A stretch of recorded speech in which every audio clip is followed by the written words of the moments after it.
நம் தேவனாகிய இயேசு கிறிஸ்துவினால் உங்களுக்கு கிருபையும் சமாதானமும் சந்தோஷமும் உண்டாவதாக.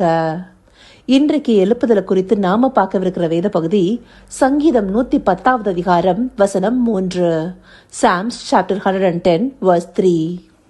உமது பராக்கிரமத்தின் நாளிலே உம்முடைய ஜனங்கள் மனப்பூர்வமும் பரிசுத்த அலங்காரமும் உள்ளவர்களாயிருப்பார்கள். விடியற்காலத்து கர்ப்பத்தில் பிறக்கும் பனிக்கு சமானமாய் உம்முடைய யவ்வன ஜனம் உமக்கு பிறக்கும். இந்த வசனத்துக்கு போறதுக்கு முன்னாடி இந்த அதிகாரத்தை எடுத்துட்டோம்னா ஆண்டவராகிய இயேசு கிறிஸ்துவை பற்றி தீர்க்கதரிசனமா பாடிய சங்கீதமா இருக்கு. அந்தபடி 2வது வசனத்துல சியோனிலிருந்து உமது வல்லமையின் செங்கோலை அனுப்புவார்னு சொல்லப்படுறதும், 4வது வசனத்துல மெல்கிசேதேக்கின் முறைமையின்படி என்றென்றைக்கும் ஆசாரியரா இருக்கிறீர்னு சொல்றதெல்லாம் ஆண்டவராகிய இயேசு கிறிஸ்துவை பற்றின குறிப்பாகவே இருக்கு. அந்தபடி ஆண்டவராகிய இயேசு கிறிஸ்து ராஜாதி ராஜாவாக ஆளுகை செய்யவும் அவருக்கான ஜனக்கூட்டத்தை ஏற்படுத்தவும் வருவாருங்கிறத பற்றின தீர்க்க தரிசன வார்த்தைகளாக இது உரைக்கப்பட்டிருக்கு.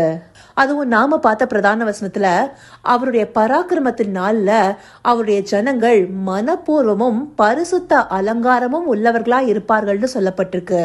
இந்தப்படியான பரிசுத்த அலங்காரமானது ஆவியானவர் மூலமாக நாம பெற்றுக்கொண்டது. அந்த ஆவியானவரை ஆண்டவராகிய இயேசு கிறிஸ்துவின் மூலமாகவே நாம் எல்லாரும் பெற்றுக்கொண்டிருக்கிறோம். அந்தபடி பாவத்துல மரித்தவர்களாக காணப்பட்ட நாம ஆண்டவராகிய இயேசு கிறிஸ்துவின் மூலமாக பெற்றுக்கொண்ட ஆவியானவர் மூலமா எழுப்புதல் அடைகிறோம்.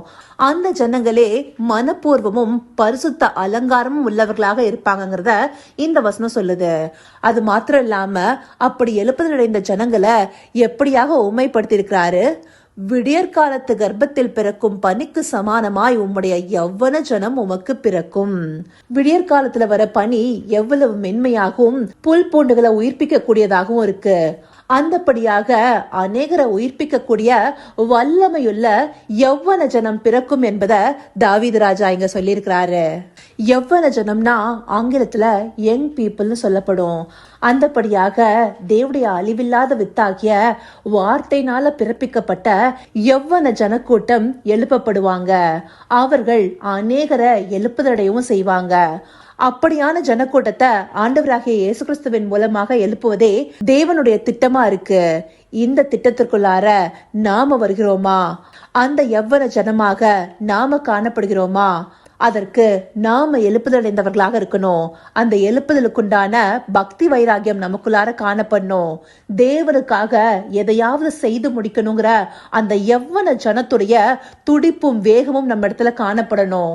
அதை உணர்த்து வைப்பதற்காகவே இந்த வார்த்தைகள் நமக்கு காண்பிக்கப்பட்டிருக்கு. அப்படி ஒரு யவ்வன ஜனக்கூட்டம் இந்த நாட்கள்ல தேவனுக்காக எழும்புவாங்க. அப்படி நாமும் எழுப்பப்படுவதற்கு நம்மை நாமே தேவனிடத்துல ஒப்பு கொடுப்பவர்களாக இருக்கணும். இந்த யவ்வன ஜனம்னு சொல்லப்படுகிறது வாலிபர்களை மாத்திர குறிப்பில்ல. அவங்க எந்த வயதினர்களாகவும் இருக்கலாம். ஆனா அவங்க ஆண்டவராகிய இயேசு கிறிஸ்துவை பற்றி கொண்ட ஆவிக்குரிய வாழ்க்கையில பிறப்பிக்கப்பட்டு பக்தி வைராகியத்தோடு காணப்படுகிற யவ்வன ஜனமாக இருக்கணும். சிலர் சின்ன வயசுலயே ரட்சிக்கப்பட்டிருப்பாங்க. சிலர் முதிர் வயதுல ஆண்டவரை அறிந்து கொண்டிருப்பாங்க. ஆனா அவங்க ரட்சிக்கப்பட்டு ஆண்டவருக்குள்ள நிலை நிற்கிற ஆவிக்குரிய யவ்வன ஜனமாக இருக்கணும்.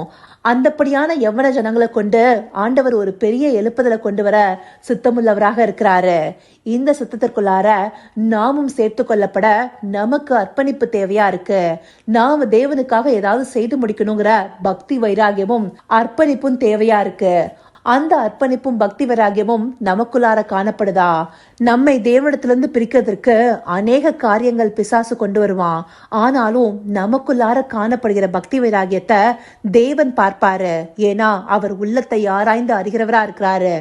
அப்படி நம்முடைய உள்ளத்துல தேவனுக்காக ஏதாவது செய்து முடிக்கணுங்கிற பக்தி வைராகியமும் அதற்கான முயற்சியும் இருந்ததுன்னா தேவன் அதற்கு பலனளிப்பவராக நம்மை எடுத்து பயன்படுத்துபவராக இருப்பாரு. அப்படிப்பட்ட யவ்வன ஜனமாக நாம இருப்பதற்கு அவரை நோக்கி பார்ப்போமா? கர்த்தாவே, தேவாதி தேவனே, உமக்கே இந்த வேளையில நன்றி செலுத்துகிறோம் ராஜா.